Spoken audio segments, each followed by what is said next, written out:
Hello दोस्तों। तो हम लोग एम पी टेट 2025 दिसंबर 2025 में जो होने जा रहा है, तो उसके लिए हम लोग पढ़ेंगे। ठीक है। हम लोग तो इसका पेपर क्या है कि दिसंबर 2025 में होगा, अक्टूबर में इसका नोटिफिकेशन आ जाएगा और दिसंबर में इसके पेपर होने की संभावना है। इसलिए आप लोग कोशिश कीजिए, पहले से पढ़ने की तैयारी कीजिए। और भी सब्जेक्ट के लोग जो भी हैं वो लोग भी अभी से स्टार्टिंग कर देंगे, तब जा कर के किसी प्रकार से सिलेबस ख़त्म हो पाएगा दिसंबर तक में। ठीक है। तो अक्टूबर तक में भी ख़त्म हो जाएगा। जब नोटिफिकेशन आएगा तो फिर उसके बाद रिवीजन के लिए भी तो टाइम चाहिए। तो 2 महीने रिवीजन के लिए आप लोग रख लेंगे। एक दो बार रिवीजन करेंगे तब जा कर के आप लोगों का एम पी टेट निकल पाएगा। ठीक है। तो एम पी टेट लेक्चरर के लिए हम लोग पढ़ेंगे। जो वर्ग एक है, एम पी का वर्ग एक हिस्ट्री लेक्चरर के लिए हम लोग पढ़ रहे हैं। ठीक है। तो हम लोग ये लेक्चर सेकंड है, ये लेक्चर सेकंड है। तो हम लोग इसमें क्या पढ़ेंगे, ईस्ट इंडिया कंपनी और बंगाल में ईस्ट इंडिया कंपनी का स्थापना किस प्रकार से होती है, और ईस्ट इंडिया कंपनी जो है बंगाल में अपनी व्यापारी कोठी किस प्रकार से स्थापित कर पाती है। पहले पहले तो हम लोग देखते हैं तो ईस्ट इंडिया कंपनी क्या करने आती है, भारत में व्यापार के उद्देश्य से सर्वप्रथम आती है और सूरत में अपनी पहली फैक्ट्री स्थापित करती है और फिर मसूलीपट्टनम में अपनी दूसरी स्थापित करती है। जहांगीर के समय में 1608 में स्थापित करने की प्रारंभ करती है, लेकिन वहाँ पे कुछ जहांगीर और ईस्ट इंडिया कंपनी के जो गवर्नर थे वो आए थे, तो उनके बीच मतभेद हो जाने के कारण क्या हुआ, वहाँ पे रोक लगा दी गई थी जहांगीर के द्वारा व्यापारी कंपनी स्थापित होने में। फिर उसने क्या, ईस्ट इंडिया कंपनी ने क्या किया था, 1611 में ईस्ट इंडिया कंपनी की स्थापना मसूलीपट्टनम आंध्र प्रदेश में की थी। ठीक है। जो कि पहले उड़ीसा में था। ठीक है। तो वहाँ पे स्थापित की थी क्योंकि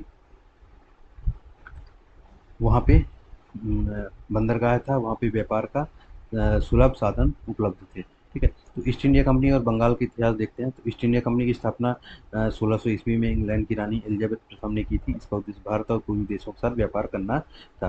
तो ईस्ट इंडिया कंपनी 1600 ईस्वी में कौन सी ईस्ट इंडिया कंपनी कौन है, जब अंग्रेज जो है 1600 ईस्वी में इंग्लैंड की रानी एलिजाबेथ प्रथम थी वहाँ पे, तो उस समय पे उन्होंने व्यापार करने के उद्देश्य से अपने ईस्ट इंडिया कंपनी बना करके 1600 ईस्वी में भारत भेजा था व्यापार के उद्देश्य से। तो पूर्वी देशों के साथ व्यापार करना था, मतलब यूरोप में ब्रिटेन है, वहाँ से ब्रिटिश आए थे। तो वहाँ यूरोप के पूर्व में एशिया पड़ता है, जो कि भारत में आए थे। भारत और पूर्वी देशों के साथ व्यापार करने के उद्देश्य से रानी एलिजाबेथ प्रथम ने व्यापारी कंपनी भेजी थी। ठीक है ना, ईस्ट इंडिया कंपनी भेजी थी 1600 ईस्वी में। बंगाल में कंपनी का आगमन किस प्रकार से होता है। शुरू में कंपनी ने सूरत 1608 में व्यापारी केंद्र स्थापित किया। कंपनी, अभी बता रहा था मैं, 1608 में व्यापारी केंद्र स्थापित किया, लेकिन बाद में उसका ध्यान बंगाल की ओर गया, क्योंकि बंगाल उस समय भारत का सबसे धनी और समृद्ध प्रांत था। तो फिर 1608 में मतभेद हो जाने के कारण भी फिर उन्होंने अपना व्यापार का जो क्षेत्र है अंग्रेजों ने कहाँ पे स्थापित कर लिया, बंगाल में स्थापित कर लिया, जो कि भारत का सबसे धनी और समृद्ध प्रांत था। तो वहाँ पास से व्यापार करना अपना प्रारंभ कर देते हैं। ठीक है।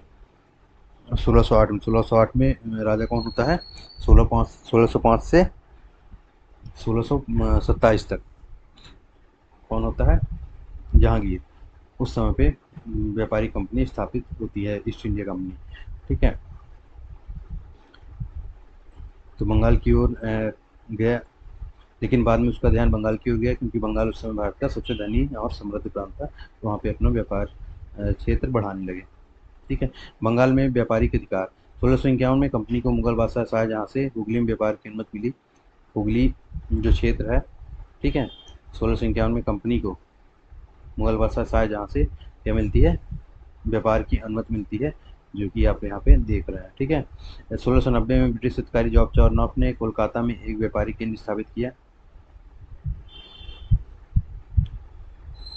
1690 में ब्रिटिश अधिकारी जॉब चार्नॉफ ने क्या किया था, कोलकाता में एक अपना व्यापारिक केंद्र स्थापित किया था, जहाँ से वह अपना व्यापार करते थे। 1698 में कंपनी ने सुल्तानाती गोविंदपुर और कलकत्ता गांवों को खरीदा और वहाँ किला बनाया, जिसका नाम था फोर्ट विलियम। तो कलकत्ता में फोर्ट विलियम क्या था, व्यापारी कोठी थी, जहाँ से अंग्रेज क्या करते थे, अपना व्यापार संचालित करते थे। ठीक है। बंगाल के नवाबों से संघर्ष। तो बंगाल में जब ईस्ट इंडिया कंपनी 2 लोग रहेंगे, तो वहाँ पे मतभेद तो होना होगा ही। तो बंगाल और वहाँ के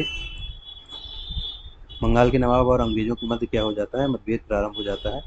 तो नवाब बंगाल का नवाब कौन होता है, सिराजुद्दौला, ठीक है। और बंगाल का नवाब उस समय पे कौन होता है, सिराजुद्दौला। और वहाँ पे 1757 में कौन होता है, अंग्रेज व्यापार कर रहे थे।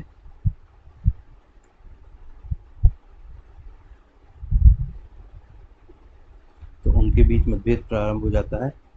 क्यों? क्योंकि दस्तक दस्तक एक जो ब्रिटिश कंपनियों को क्या दिया गया था, सिराजुद्दौला के द्वारा व्यापार करने के लिए एक कार्ड दिया गया था, जिसे सुनहरा फरमान भी कहते हैं, दस्तक के रूप में जाना जाता है, जिससे वह मुक्त व्यापार कर सकते थे। तो इसलिए उन्होंने क्या किया, उसमें उसका दुरुपयोग करना अंग्रेज़ों ने उसका दुरुपयोग करना प्रारंभ कर दिया। जैसे क्या करते थे, अंग्रेज 50 किलो 50 किलो मान लीजिए कोई भी चीज़ जो है तो कंपनी का है, और 25 किलो अंग्रेज स्वयं का खरीद करके 75 किलो वहाँ पे मुक्त टैक्स फ्री व्यापार करने लगे थे, जिससे अंग्रेज क्या कर रहे थे, खुद का भी व्यापार, कंपनी के साथ साथ खुद का भी व्यापार प्रारंभ कर दिया था। तो उससे क्या होता था, टैक्स फ्री जो 25 किलो किसी भी अंग्रेज का जो सामान होता था, उसका भी व्यापार करने के लिए वह क्या करते थे, टैक्स फ्री ले लेते थे। इससे क्या हो रहा था, टैक्स का टैक्स कम कलेक्शन हो रहा था सिराजुद्दौला के समय पे। तो वहाँ पे मतभेद प्रारंभ हो जाता है। तो इससे क्या होता है, प्लासी के युद्ध का यह कारण बनता है। बंगाल के नवाब सिराजुद्दौला ने कंपनी को बढ़ते प्रभाव के लिए रोका। अंग्रेजों ने षड्यंत्र किया और मीर जाफर को मिला लिया। सिराजुद्दौला के समय पे एक सेनापति था मीर जाफर, जिसको क्या करते हैं, अंग्रेज लोग अपनी तरफ मिला लेते हैं और सिराजुद्दौला के साथ षड्यंत्र करते हैं, जिससे सिराजुद्दौला को क्या करते हैं, प्लासी के युद्ध में सिराजुद्दौला को शिकस्त देते हैं और मार देते हैं। मीर जाफर क्या करता है, सिराजुद्दौला को मार देता है। अंग्रेजों की तरफ मिल करके अंग्रेजों से युद्ध न लड़ करके सिराजुद्दौला को अपने पुत्र मीरन बहादुर के द्वारा उसे सिराजुद्दौला को मरवा दिया जाता है। जिससे क्या होता है, इससे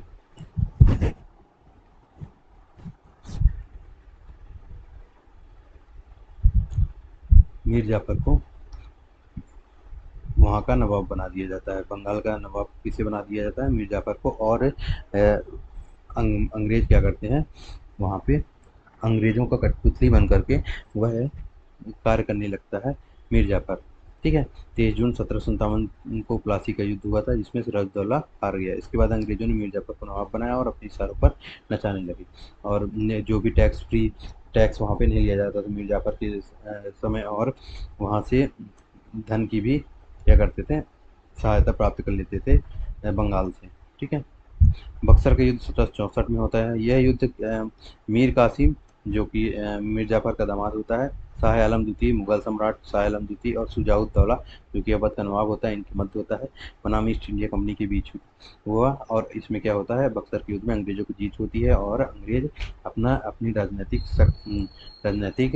शक्ति का विस्तार कर लेते हैं। व्यापार के साथ साथ उनका राजनीतिक अधिकार भी प्राप्त उनको हो जाता है, और वह राजनीतिक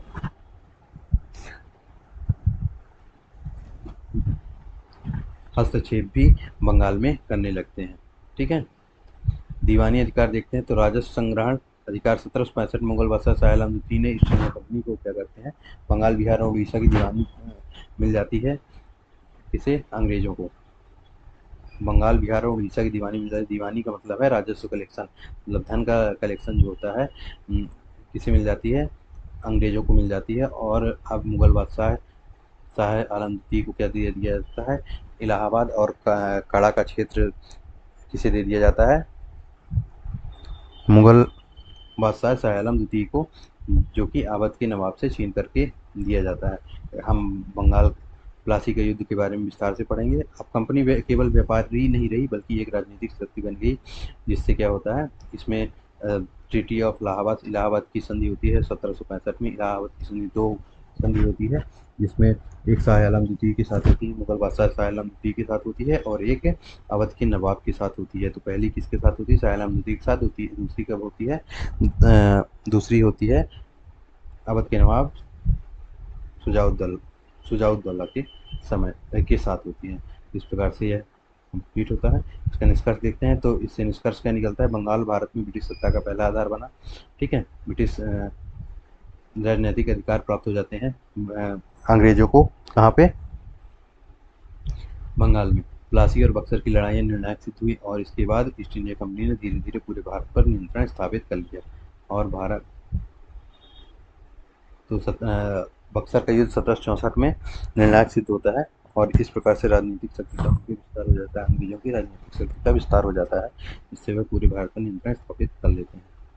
ठीक है, धन्यवाद। हम लोग प्लासी की लड़ाई नेक्स्ट लेक्चर होगा हमारा, प्लासी की लड़ाई।